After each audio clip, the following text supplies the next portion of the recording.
Hello students, आज आपण exercise 2.4 पाहणार आहोत सिक्वेन्स अँड सिरीज. पण त्याआधी एक नवीन प्रोग्रेशनचा एक टाईप आहे, तो आपण आज पाहायचा आहे. याआधी आपण 10th स्टँडर्डमध्ये आपण AP म्हणजे अरिथमेटिक प्रोग्रेशन पाहिलं होतं. आत्ता आपण 11th स्टँडर्डमध्ये GP पाहिलं, जॉमेट्रिक प्रोग्रेशन, आणि त्याच सोबत आपण पाहणार आहोत harmonic progression, HP harmonic progression. फार लहान पार्ट आहे हा हार्मोनिक प्रोग्रेशन. तर हार्मोनिक प्रोग्रेशन म्हणजे काय, कोणत्या सिक्वेन्सला HP असं म्हणतात बघा. अ सिक्वेन्स, त्याची डेफिनेशन अशी आहे बघा. अ sequence T1 T2 T3 T4 dash dash dash Tn is said to be harmonic progression म्हणजे HP if 1 upon T1 1 upon T2 1 upon T3 dash dash dash 1 upon Tn are in AP. एवढी साधी definition आहे. A sequence dash dash dash dash is said to be in harmonic progression if their reciprocals are in AP. म्हणजे ज्या सिक्वेन्सचे reciprocals arithmetic progression मध्ये असतात, AP मध्ये असतात, अशा सिक्वेन्सला हार्मोनिक प्रोग्रेशन असं म्हणायचं. एक एक्झाम्पल देतो बघा.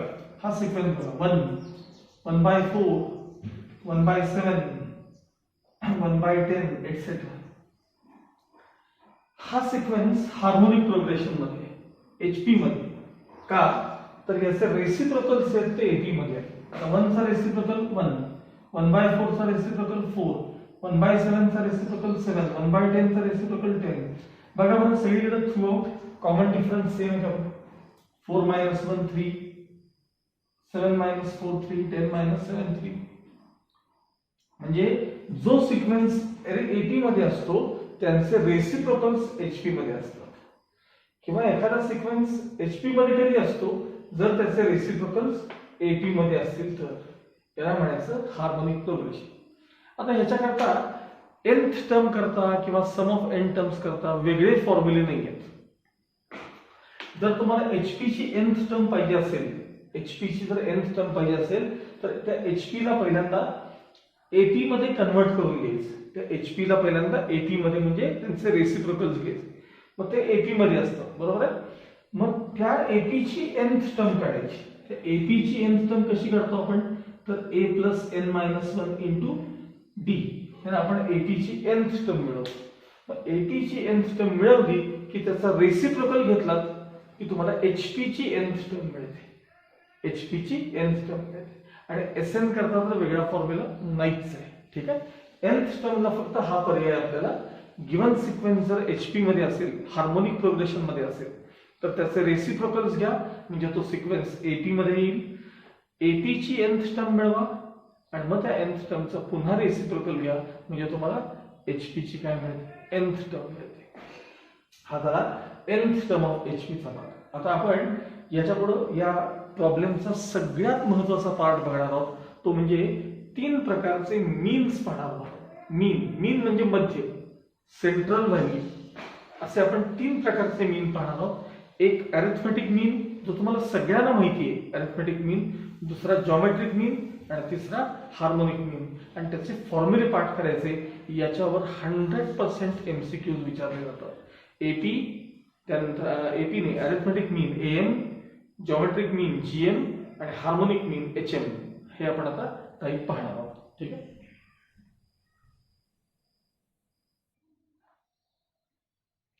ओके, आता नेक्स्ट कन्सेप्ट आपण पाहणार आहोत, टाइप्स ऑफ मीन. त्यामध्ये आपण पहिला टाइप बघूया. फर्स्ट अरिथमेटिक मीन, ARITHMETIC, अरिथमेटिक मीन, ज्याला अब्रिव्हिएशन आहे AM, आणि हे वापरलं तरी चालतं बरं का, अरिथमेटिक मीन AM. बघा, जेव्हा तीन नंबर्स AP मध्ये असतात, हा सहसा हे सगळे जे मीन आहेत हे 3 नंबर्स करतात आपले. जेव्हा 3 नंबर्स AP मध्ये असतात, उदाहरणार्थ बघा की 3, 5 आणि 7 हे 3 नंबर्स AP मध्ये आहेत. बघा, आणि मी याचं तुम्हाला ऍव्हरेज काढा असं म्हणलं. ऍव्हरेज म्हणजे सरासरी, साधं सिंपल ऍव्हरेज, अरिथमेटिक मीन, जो तुम्ही स्टॅटिस्टिक्स मध्ये बऱ्याचदा पाहिलेला आहे. तिघांची टोटल करून त्याला 3 ने डिवाइड करा. या तिघांची टोटल करून त्याला 3 ने डिवाइड करा. तर या तिघांची टोटल आहे 15 आणि त्याला तिघांची टोटल 15 आहे, त्याला जर 3 ने डिवाइड केलं आपण तर तुम्हाला आन्सर मिळणार आहे 5. तर हा जो नंबर आहे 5, हा जो मध्ये त्याला अरिथमेटिक मीन म्हणतात. आणि हा जो अरिथमेटिक मीन असतो तो या दोन त्याच्या बाजूला असलेले जे दोन फिगर्स आहेत किंवा जे नंबर्स आहेत त्यांचं ते ऍव्हरेज असतं. ऍव्हरेज बघा, 3 + 7 अपॉन 2 केलं की तुम्हाला नंबर 5 मिळतो. बघा, म्हणजे जर मी या नंबर्सना ए बी सी असं म्हणलं, या 3 नंबर्सना, तर तो बी हा जो नंबर आहे तो a + c अपॉन 2 इतका असतो. किंवा twice b equals a + c इतकं म्हणलं तरी हरकत नाही. आता हेच फक्त तुम्हाला हे नंबर्स मध्ये लगेच समजतं म्हणून समजून दिलेलं आहे. हाच बघा आपण कसा पाहणार बघा. लक्षात, अरिथमेटिक मीन करता कॅपिटल ए हा सिम्बॉल वापरतात. कॅपिटल ए अरिथमेटिक मीन. मग late capital A be the arithmetic mean between A and B. हे दोन नंबर्स आहेत A and B आणि त्यांचा अरिथमेटिक मीन A असेल. म्हणजे थोडक्यात A तो तुमचा अरिथमेटिक मीन जो इथं 5 आहे बघा, हा 5, आणि B हे सगळे नंबर्स AP मध्ये असले पाहिजेत. आर इन AP किंवा अरिथमेटिक प्रोग्रेशन. आताच आपण काय पाहिलं होतं की हा जो नंबर आहे तो या दोघांची ऍडिशन बाय 2 इतका असतो. ऍक्च्युअली कसा असतो तेही दाखवतो. मला सांगा, हे जर 3 टर्म्स एपी मध्ये असतील तर या दोघांचा डिफरन्स आणि या दोघांचा डिफरन्स काय असला पाहिजे? सेम असला पाहिजे. मग कॅपिटल ए मायनस स्मॉल ए आणि बी मायनस ए हा डिफरन्स काय असला पाहिजे? इक्वल असला पाहिजे. ए मायनस ए आणि बी मायनस ए हा डिफरन्स सेम पाहिजे. मग आपण मायनस ए ला एलएचएस मध्ये आणूया, म्हणजे ए प्लस ए झाले, आणि हा मायनस ए आरएचएस मध्ये ठेवले म्हणजे ए प्लस बी झाले. So twice A equals A plus B. Divide केल्यानंतर A equals A plus B upon 2. This is called arithmetic mean between two numbers. Arithmetic मीनचा फॉर्म्युला काय पाठ करायचा? ए इक्वल्स कॅपिटल ए, हे दाखवलं तुम्हाला आपण. अरिथमेटिक मीन मधला नंबर आहे तो या दोघांची ऍडिशन बाय 2 असतो. तिथे मी एबीसी घेतलं होतं, आता इथे इन्स्टेड ऑफ ए बी आणि तो कॅपिटल ए. मग arithmetic mean between two numbers is given by a plus b upon 2. 2 transfer केला तर twice a equals a plus b असं देखील आपल्याला वापरता येतं. ओके, हा झाला तुमचा फर्स्ट मीन, अरिथमेटिक मीन. हे पाठ करायचं तुम्ही, capital a equals a plus b upon 2.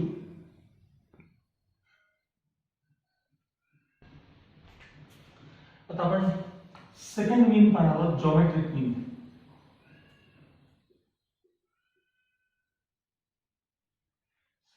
Geometric मीन त्याला ॲब्रिव्हिएशन आहे जीएम, आणि नुसता कॅपिटल जी पण त्याला वापरतात. Arithmetic mean AM capital A, geometric mean GM capital G वापरतात. बघा, जीपी शी रिलेटेड पार्ट आहे. जेव्हा 3 नंबर्स जीपी मध्ये असतात, जेव्हा 3 नंबर्स जीपी मध्ये असतात, बघा चला चेक करा, हे 3 नंबर्स जीपी मध्ये आहेत का चेक करा. या दोघांचा रेशो, या दोघांचा रेशो सेम आहे की नाही चेक करा. पण जेव्हा 3 नंबर्स जीपी मध्ये असतात तेव्हा हा जो मिडल टर्म आहे ना, मिडल टर्म म्हणजे मधला, त्या नंबरचा स्क्वेअर म्हणजे राहिलेल्या दोघांचा प्रोडक्ट असतो. तुम्ही चेक करा. 6 चा स्क्वेअर 36, हा राहिलेल्या दोघांचा 18 टू द 36. तर हा जो नंबर 6 आहे, या नंबर 6 ला जॉमेट्रिक मीन बिटवीन त्या 2 and 18 असं म्हणतात. 2 and 18 किंवा a and b असं म्हणतात. म्हणजे या तर 3 नंबर्सना मी a b c असं नाव दिलं तर या b चा स्क्वेअर हा ac इतका असतो. b स्क्वेअर इक्वल्स ac इतका असतं. हे तुम्हाला कंटिन्यूड प्रोपोर्शन मध्ये 9वीत झालेलं होतं, आठवा continued proportion. b square equals ac. बघा, मग 3 नंबर्स ज्यावेळेस तुमचे जीपी मध्ये असतील तेव्हा त्या मधल्या टर्मचा स्क्वेअर हा या दोघांचा प्रॉडक्ट एवढा असतो. आता फक्त इथं आपण वेगळ्या प्रकारे फक्त हा फॉर्म्युला दिला आहे आता बघा. Let the geometric mean between small a and b capital G हा जिओमेट्रिक मीन असेल या दोघांच्या मधला. मग therefore a g b are in geometric progression. मग जेव्हा तीन टर्म्स जीपी मध्ये असतात तेव्हा या दोघांचा रेशो आणि या दोघांचा रेशो काय असतो, सेम असतो. म्हणजे जी अपॉन ए हा रेशो बी अपॉन जी या रेशोला इक्वल असतो. टर्म्स ट्रान्सफर केले की G square equals A B, G square equals A B किंवा G equals root of A B, दोन्ही सारखे असते. G equals root of A B म्हणजे जी हा जिओमेट्रिक मीन जो असतो या दोघांच्या रूट एवढा असतो किंवा जिओमेट्रिक मीनचा स्क्वेअर हा ए बी या प्रोडक्ट एवढा असतो. हे किंवा हे काहीही पाठ केलं तरी चालतं. जी स्क्वेअर इक्वल्स ए बी किंवा G equals square root of A B. आता तुम्हाला जर आठवत असेल तर बघा, आपण similarity of right angle triangle जेव्हा 10th स्टँडर्ड मध्ये पाहिलं होतं ना, similarity of right angle triangles. जर बी मधून हायपोटेन्यूज आपण जर परपेंडिक्युलर ड्रॉ केला असेल तर BD square equals AD into CD, AD into CD. ह्याला आपण जिओमेट्रिक मीन प्रॉपर्टी किंवा जिओमेट्रिक मीन थेरम किंवा जिओमेट्रिक मीन कोरोलरी म्हणतो. ऍक्च्युअली याच्याशी रिलेटेड तो पार्ट होता. एडीचा स्क्वेअर हा एडी आणि सीडीच्या प्रोडक्ट एवढा असतो. त्या जी चा स्क्वेअर हा ए आणि बी यांच्या प्रोडक्ट एवढा असतो. या बीडीला जर मी जी म्हणलं, हा पार्ट एवढा ए म्हणला आणि हा जर बी म्हणला तर जी स्क्वेअर इक्वल्स ए बी आलं का बघा, जी स्क्वेअर इक्वल्स ए बी. असं म्हणून मॅथ्स मध्ये काही वेळेला आपण समजा मी तुम्हाला 10th स्टँडर्ड मध्ये सांगितलेलं होतं त्यावेळेस शिकवत असताना, जे आपल्याकडे क्लास लावते त्यांचा विषय, की ह्याचं नाव असं काय, जिओमेट्रिक मीन कोरोलरी काय किंवा जिओमेट्रिक मीन प्रॉपर्टी काय, हे तुम्हाला 11वीत गेल्यानंतर कळतं. तर या अशा खूप गोष्टी आहेत मॅथ्स मध्ये ज्या तुम्हाला नंतर कळतील, पुढच्या चॅप्टर मध्ये कळतील. त्यावेळेस लक्षात ठेवायचे की सर सांगतात त्याच्यावर फक्त विश्वास ठेवायचा, नंतर त्या गोष्टी तुम्हाला निश्चित पाहायला मिळतात, कुठे ना कुठे ते पाहायला मिळतात. ओके, हा झाला geometric mean between two numbers, G square equals A बी.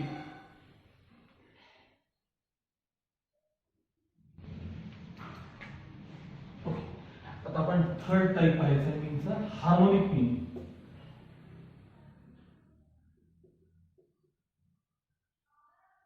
त्याला HM असं म्हणतात, हार्मोनिक मीन. आता हे आपण पहिले डायरेक्ट डिराइव्ह करून घेऊ, मग नंबर मधले एक्झाम्पल बघू, कारण आपण फारसे HP चे प्रॉब्लेम अजून पाहिलेले नाही, त्यामुळे कळत नाही. AP आणि GP बघून झालेलं असतं, म्हणून तुम्हाला ते लवकर एक्झाम्पल कळत. हा बरं, हार्मोनिक मीन त्याला H म्हणायचं. Let the harmonic mean between, let the harmonic mean between A and B capital H. Harmonic mean ला कॅपिटल H वापरतात, म्हणजे हा नंबर मध्ये हार्मोनिक मीन आणि हा B. therefore A H B are in harmonic progression. हे तीन नंबर्स HP या सिक्वेन्स मध्ये आहेत. जेव्हा हे तीन नंबर्स हार्मोनिक प्रोग्रेशन मध्ये असतील तेव्हा त्यांचे रेसिप्रोकल्स कसे असतात, 1/H आणि 1/B आर इन AP. हे जर तीन नंबर्स HP मध्ये असतील तर त्यांचे रेसिप्रोकल्स कसे असले पाहिजेत, AP मध्ये असले पाहिजेत. मग जेव्हा तीन टर्म्स AP मध्ये असतात तेव्हा या दोघांचा डिफरन्स आणि या दोघांचा डिफरन्स सेम असतो, म्हणजे 1/H मायनस 1/A हा difference must be equal to 1/B minus 1/H. आता 1/H ला इकडे आणा आणि A/B ला तिकडे घ्या, म्हणजे 1/H तिकडचे पुन्हा 1/H equals 1/B plus 1/B. Denominator same आहे, numerator plus numerator, 2/H equals, इथं मात्र cross multiplication, A plus B upon A B, reciprocal घ्या, therefore h upon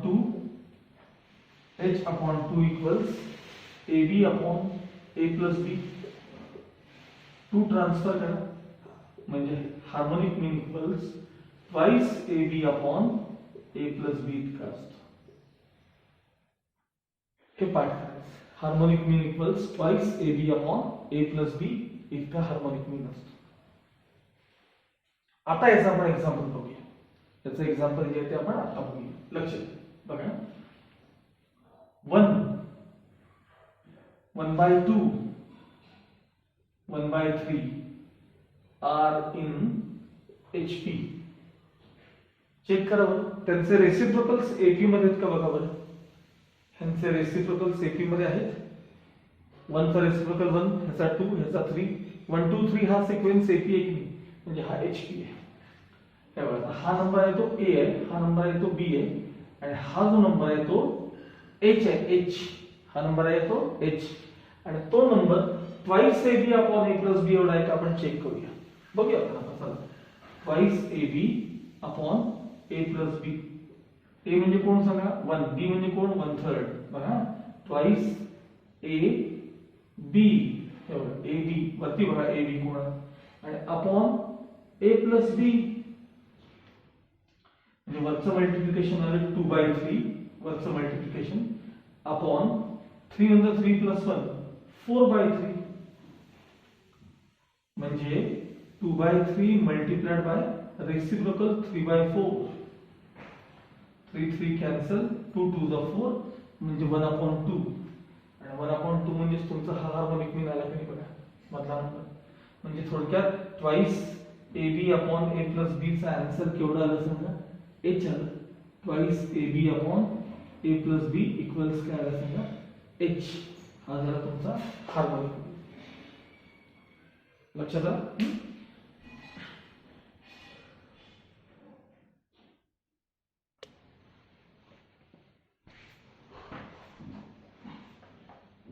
ओके, आता तुमच्या टेक्स्टबुक मध्ये फक्त हे जे आहे, हे तिन्ही जे मीन्स आहेत, हे तिन्ही मीन्स हे इन टर्म्स ऑफ एक्स आणि वाय फक्त लिहिलेले आहेत. तेवढं तुम्हाला समजून घ्यायला पाहिजे, कारण तुमचा जो टेक्स्टबुकचा जो थेरम आहे, त्यात एक थेरम आहे याच्याशी रिलेटेड, ज्याचा आपल्याला प्रॉब्लेम सोडवताना खूप उपयोग होतो. तर हा थेरम कळण्यासाठी तिथं एक्स वायच्या फॉर्ममध्ये दिलेत. म्हणजे थोडक्यात काय की दोन नंबर्स इन्स्टेड ऑफ ए आणि बी फक्त तिथं काय घेतात, ते एक्स आणि वाय घेतात. एवढं फक्त लक्षात ठेवा फरक. म्हणजे मी समजा अरिथमेटिक मीनचा फॉर्म्युला असा सांगितला तुम्हाला, capital A equals A plus B upon 2, तर तिथं फक्त पुस्तकात काय capital A equals X plus Y upon 2 एवढा चेंज आहे. लक्षात आलं तुम्हाला, ठीक. आता हा थेरम बघा, पेज नंबर 35 कडा, पेज नंबर 35. थेरम मिळाला सगळ्यांना, टेक्स्टबुक समोर असू दे. If A, G and H are arithmetic mean, geometric mean and harmonic mean of two positive numbers x and y, जे मी A, B घेतलेत त्याच्याऐवजी x and y respectively, then prove that G square equals H, then prove that इथं proof लिहितो मी, G square equals H. हे तुम्हाला problem सोडवताना कायम लागतं बरं का. And A greater than or equal to G greater than or equal to H हे तुम्हाला प्रूव्ह, म्हणजे सगळ्यात मोठा अरिथमेटिक मीन G हा जॉमेट्रिक मीन हे तुम्हाला प्रूव्ह करायचं आहे. लक्षात आलं. ही प्रॉपर्टी आपल्याला प्रूव्ह करायची. बघ सोपं आहे. प्रूफ सांगेल तसा आधी तुम्ही त्याचं स्टेटमेंट लिहून घ्यायचं वहीमध्ये, त्या थेरमचं स्टेटमेंट लिहून घ्यायचं. हे प्रूव्ह दॅट मध्ये हे पण त्याच्यामध्ये येईल. सुरुवात अशी करायची, late the arithmetic mean, geometric mean and harmonic mean between two numbers, two positive numbers आणि शब्द वापरला का बघा, between two positive numbers x and y. B arithmetic mean capital A, geometric mean capital G, harmonic mean capital H respectively. मग मला सांगा, मग arithmetic मीनचा फॉर्म्युला काय असणार सांगा. ए मग अशी मी काय लिहिलं होतं, a प्लस बी अपॉन 2. मग तो आता काय झालं सांगा, x प्लस वाय अपॉन 2. तसं जॉमेट्रिक मीन काय असेल सांगा, रूट ऑफ ए बी होतं का आपल्याकडे, रूट ऑफ ए बी म्हणजे झालं काय, रूट ऑफ एक्स वाय. ठीक आहे. त्यानंतर हार्मोनिक मीन काय होतं सांगा, HM harmonic mean twice A B upon A plus B असं मी लिहिलं होतं बघा, आठवलं का. तो twice X Y upon X plus Y. बरोबर. काय विचारलंय सांगा तुम्हाला, प्रूव्ह दॅट मध्ये दोन विचारलं. Prove that G square equals H हे प्रूव्ह करायचं. पहिलं तर फारच सोपं बघा. Consider LHS equals G square. G square म्हणजे कोणाचा square, root of X Y चा स्क्वेअर म्हणजे एक्स वाय. हे झालं एलएचएस. सुरुवात अशी आधी असं म्हणा, we have to prove that म्हणा, एक नंबर टाका, एक number. We have to prove that G square equals H म्हणा आणि मग एलएचएस लिहून काढा. आता आरएचएस काय सांगा, आरएचएस एएच. मग आता ए काय आहे, X plus Y upon 2. H काय आहे, twice X Y upon X plus Y. ह्यातले एक्स प्लस वाय चे ब्रॅकेट कॅन्सल झाले, 2 2 कॅन्सल झाले. आरएचएस काय शिल्लक राहिले सांगा, एक्स वाय शिल्लक राहिले. 10 LHS equals RHS. 10 LHS equals RHS. म्हणजेच काय प्रूव्ह झालं सांगा, एलएचएस काय होतं आपल्याकडे, एलएचएस जी स्क्वेअर होतं बघा, जी स्क्वेअर. देयरफॉर जी स्क्वेअर इक्वल्स एएच म्हणजे जॉमेट्रिक मीनचा स्क्वेअर हा एएच एवढा असतो, हे प्रूव्ह झालं. ठीक आहे. आता आपल्याला हा पार्ट प्रूव्ह करायचा.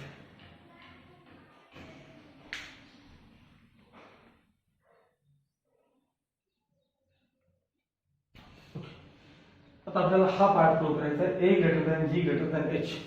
जरा विचित्र प्रकारचा प्रूफ आहे, म्हणजे आहे तसा खूप सोपा आहे, पण याआधी आपण कधी अशा टाईपचा प्रूफ कधी पाहिलेला नसतो. मला सांगा, इनइक्वालिटी मध्ये आपण कधी प्रूफ यापूर्वी पाहिलेलं नसल्यामुळे थोडंसं अवघड वाटेल. एक दोन टर्म्स आधी सांगून ठेवतो म्हणजे लवकर समजेल तुम्हाला. मला सांगा, दोन नंबर्स आहेत ए आणि बी, यांचा डिफरन्स हा कसा असू शकतो सांगा. हा डिफरन्स कदाचित पॉझिटिव्ह असू शकतो, निगेटिव्ह असू शकतो, आणि ए आणि बी इक्वल असतील तर तो डिफरन्स 0 पण येऊ शकतो. ठीक आहे, हे तर मान्य. समजा ए मोठा असेल आणि बी लहान असेल तर डिफरन्स पॉझिटिव्ह येईल.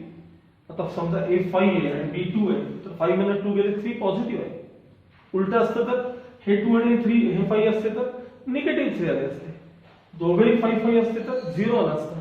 म्हणजे ए मायनस बी ही टर्म पॉझिटिव्ह किंवा निगेटिव्ह किंवा 0 काही असू शकते, पण त्याचा स्क्वेअर मात्र कायम पॉझिटिव्ह असतो, म्हणजे ग्रेटर दॅन 0 किंवा इक्वल टू 0 पण असतो. ह्यांचा डिफरन्स पॉझिटिव्ह आला तर स्क्वेअर पॉझिटिव्ह, प्रश्नच नाही. डिफरन्स निगेटिव्ह जरी आला, -3 जरी आला तरी स्क्वेअर पॉझिटिव्हच की नाही.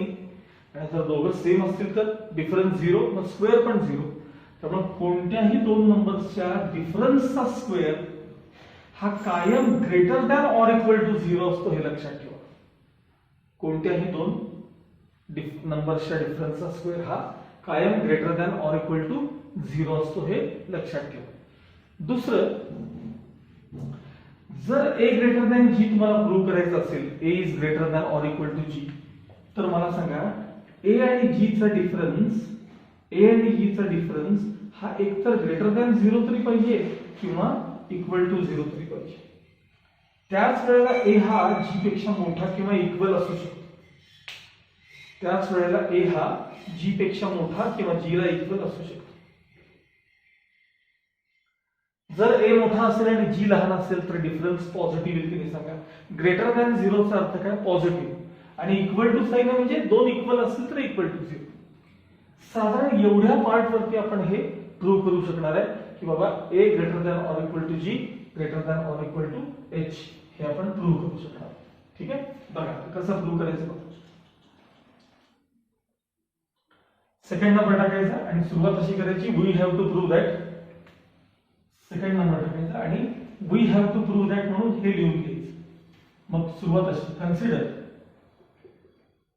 कन्सिडर ए मायनस जी हा डिफरन्स कसा आहे तुम्ही पाहणार आहे.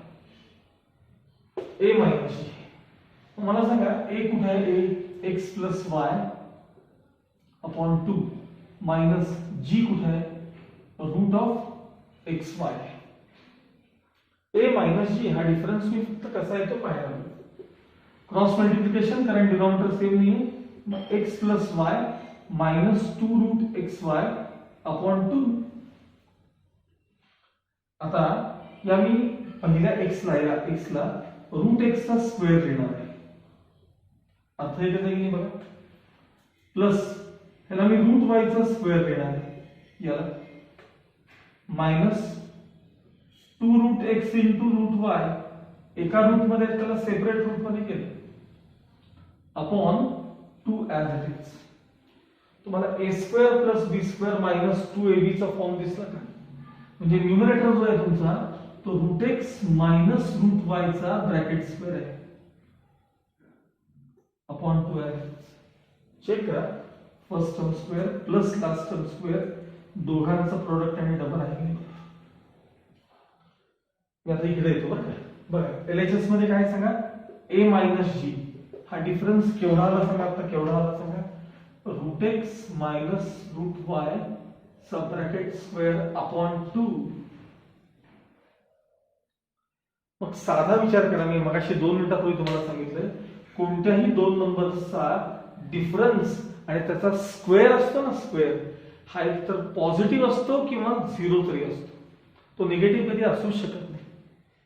म्हणजे ही जी समजा एक्स आणि वाय इक्वल असतील तर मग डिफरन्स 0 आला असता, त्याचा स्क्वेअर 0 तर अपॉन 2 हा नंबर पॉझिटिव्ह आहे त्याचा विचारच करू नका. फक्त हा ब्रॅकेट स्क्वेअर कसा असेल विचार करा. ब्रॅकेट स्क्वेअर तो एक तर 0 किंवा ग्रेटर दॅन 0 असेल. 0 किंवा ग्रेटर दॅन 0 असेल. हा ब्रॅकेट स्क्वेअर कोणाचा स्क्वेअर निगेटिव्ह होतो का रे. मी कॉम्प्लेक्स नंबर म्हणत नाही, रिअल नंबर्सचा विचार चालला आपला. रिअल नंबर्स कुठल्याही एक्स आणि वाय रिअल नंबर्स करता हा स्क्वेअर कायम greater than or equal to 0 असणार आहे. म्हणजे ही जी टर्म आहे ही सगळी टर्म ती ए मायनस जी ही टर्म ही एकतर greater than or equal to 0 असली पाहिजे. आता मायनस जी कडे ट्रान्सफर केल्यानंतर A greater than or equal to G हा एवढा पार्ट प्रूव्ह झाला बघा. A greater than or equal to G एवढा पार्ट प्रूव्ह झाला. लक्षात आलं.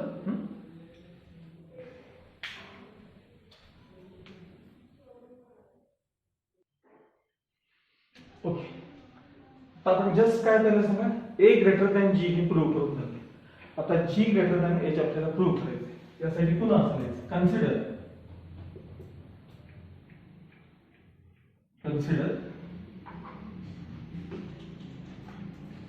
जी मायनस एच. आता मी हा डिफरन्स बघणार आहे. जी मायनस एच हा कसा आहे तो आपल्याला पाहायचा आहे. G minus H. चला जी म्हणजे काय सांगा. Root of X Y minus H काय सांगा. 2 root X Y upon X plus Y. 2 root X Y upon X plus Y. ठीक आहे. आता खूप महत्वाची स्टेप आहे, नीट लक्ष द्या. रूट एक्स वाय त्याला अपॉन 1 सहज लिहिले. अपॉन 1 मायनस मला सांगा या रूट ऑफ एक्स वाय ला तात्पुरतं काहीतरी आपण कव्हर करूया आणि एम म्हणूया. ट्वाइस एम असं वाचा बरं. Twice M. पण ट्वाइस एम म्हणजे एम प्लस एम असतात की नाही. मग तसं ह्याला मी root X Y plus root X Y असं दोनदा लिहिलं.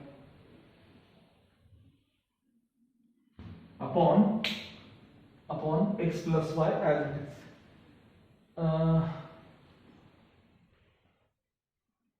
ऍडिशन मध्ये कॉमन काढायला सोपं काय जाईल.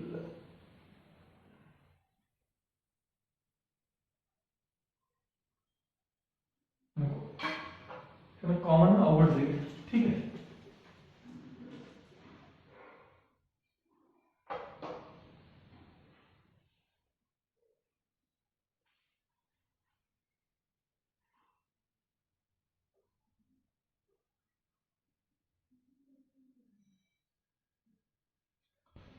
सोपं काय स्क्वेअर करायला काय ओके आपली स्टेप बरोबर होती मी लिहायला चुकलोय हे बघा जी मायनस एच हा जी रिप्लेस केला इथं मायनस एच एच मध्ये इथं रूट नव्हतंच मी कुठलं तर रूट घेतलं पुन्हा ते नुसते ट्वाइस एक्स वाय होते ही जी टर्म होती ना ती ट्वाइस एक्स वाय अशी होती हा बरोबर ट्वाइस एक्स वाय बरोबर आता ती मगाशीची स्टेप कंटिन्यू करूया आपण बघा root of X Y upon 1 दिलेत मी मायनस हे 2 ॲज इट इज हा ते जे एक्स वाय आहे ना एक्स वाय हा ही जी टर्म आहे ही टर्म त्याला मी बघा root of X Y into root of X Y लिहिते म्हणजे ही टर्म एक्स वाय होते आता बघा whole divided by X plus Y as it is numerator मधून रूट ऑफ एक्स वाय आपण कॉमन करूया 1 अपॉन 1 इथं मायनस 2 आणि कोणतं तरी एक रूट शिल्लक राहिले upon X plus Y cross multiplication root of X Y into यांना मल्टिप्लाय केले X plus Y minus 2 root X Y upon X plus Y ठीक आहे पुढची स्टेप हे root of X Y as it is ह्या terms कडे परत बघा ब्रॅकेट मध्ये रूट एक्स चा स्क्वेअर सेम मग असं रूट वाय चा square minus 2 root X into Y upon X plus Y बघा 2 root X root Y separate केले आता मी हा अपॉन हे एकत्र केलं तरी चालेल root of X Y upon X plus Y into bracket हा सगळा part root X plus root sorry minus minus हा numerator root X minus root Y चा ब्रॅकेट्स पर्यंत चेक करा आणि एलएचएस मध्ये जी मायनस एच आहे जी मायनस एच मग पुन्हा एकदा हे बघा हे तर सगळं पॉझिटिव्ह आहेच आहे कारण विचार करा तुम्हाला त्यांनी x and Y positive numbers आहेत असं ऑलरेडी सांगितलं तुम्हाला मग एक्स अँड वाय पॉझिटिव्ह असतील तर त्यांची ऍडिशन पॉझिटिव्ह प्रॉडक्ट पॉझिटिव्ह यांचा प्रश्नच येत नाही हे बघायचं हे डिफरन्स काही वेळेला निगेटिव्ह येऊ शकतो पण जरी डिफरन्स निगेटिव्ह आला तरी त्याचा स्क्वेअर कसा असणार आहे एकतर पॉझिटिव्ह किंवा झिरो असणार आहे त्यामुळे पुन्हा एकदा ही जी टर्म आहे ही टर्म एकतर पॉझिटिव्ह आहे किंवा झिरो आहे म्हणजे जी मायनस एच ही टर्म कशी आहे सांगा greater than or equal to zero आहे झालं म्हणजे हा जो पार्ट आहे हा greater than or equal to zero आहे मायनस एच ट्रान्सफर केले म्हणजे g greater than or equal to h आता हे प्रूव्ह झालं बघा हे एवढं g greater than or equal to h prove झालं बघा मग त्याच्या पुढे कंटिन्यू करायचं 10 त्याला वाटलं तर आपण जे आधी जे प्रूव्ह करून ठेवले ना हे बघा मी नंबर वाटलं तर तुम्हाला इक्वेशन द्यायला सांगतो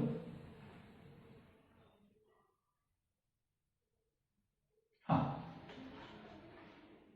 बघा अगदी सुरुवातीला आपण a greater than or equal to G prove केले बरोबर आहे वी हॅव प्रूव्ड हा काय a greater than or equal to G and आता काय प्रूव्ह केलं सांगा आपण आता जस्ट हे बघा and g greater than or equal to h आणि यावरनं कंबाईंड काय लिहिता येईल तुम्हाला therefore a greater than or equal to g greater than or equal to h हे झालं तुमचं second part a greater than or equal to g greater than or equal to h लक्षात आलं आता हा सेकंड पार्ट आहे की नाही हा इथला हा सेकंड पार्ट आणखी एका वेगळ्या मेथडनं प्रूव्ह करता येतो ते जमल्यास तेही लिहून ठेवा हे बघा नेहमीप्रमाणे सुरुवातीला काय प्रूव्ह करायचं माहिती का a greater than equal to G आधी करून ठेवलं तसं सगळं प्रूव्ह करायचं काय प्रूव्ह करायचं? A greater than or equal to G हे प्रूव्ह करून ठेवायचं. बघा मगाशीच्या स्टेप्स मध्ये बघा, A greater than or equal to G हे आपण मगाशी प्रूव्ह केलं होतं, आठवतंय? ते लिहून घेतलं आपण प्रूव्ह. मग मला सांगा इथं जी ला कोएफिशियंट 1 आहे की नाही, तर जी ने डिवाइड करा म्हणजे a upon G greater than or equal to 1 हे कळलं पाहिजे. a upon G greater than or equal to 1. ठीक आहे. आता त्याही आधी आपण हे प्रूव्ह केलं पाहिजे जी स्क्वेअर इक्वल्स h. कन्सिडर जी स्क्वेअर इक्वल्स h. कन्सिडर जी स्क्वेअर इक्वल्स h म्हणजे जी स्क्वेअर म्हणजे जी इंटू जी. h तसेच ठेवते मी, h तसेच ठेवतो. यातला एक जी पलीकडे आणि h इकडे आहे म्हणजे g upon h is equal to a upon g. आता मला सांगा a अपॉन g ला हा रेशो इक्वल आहे. ठीक आहे. मग a अपॉन g हाच रेशो मुळात कसा आहे सांगा? हा greater than or equal to 1 आहे की a अपॉन g हा ग्रेटर दॅन इक्वल टू 1 आहे की मग त्याला इक्वल असणार रेशो पण ग्रेटर दॅन इक्वल टू 1 असला पाहिजे की. म्हणजे देअरफॉर काय झालं सांगा? g अपॉन h देखील काय असला पाहिजे? Greater than or equal to 1 from 1 and 2 म्हणा वाटलं तर. आणि आता h ट्रान्सफर करा म्हणजे g greater than or equal to h. हे डायरेक्ट प्रूव्ह झालं g greater than or equal to h, जे मगाशी आपण वेगळ्या प्रकारे करतो. हे आधी प्रूव्ह केले, हे आता प्रूव्ह झालं आणि या दोघांवरून आपल्याला काय लिहिता येईल? a greater than or equal to g greater than or equal to h असंही प्रूव्ह करता येतं. लक्षात आलं?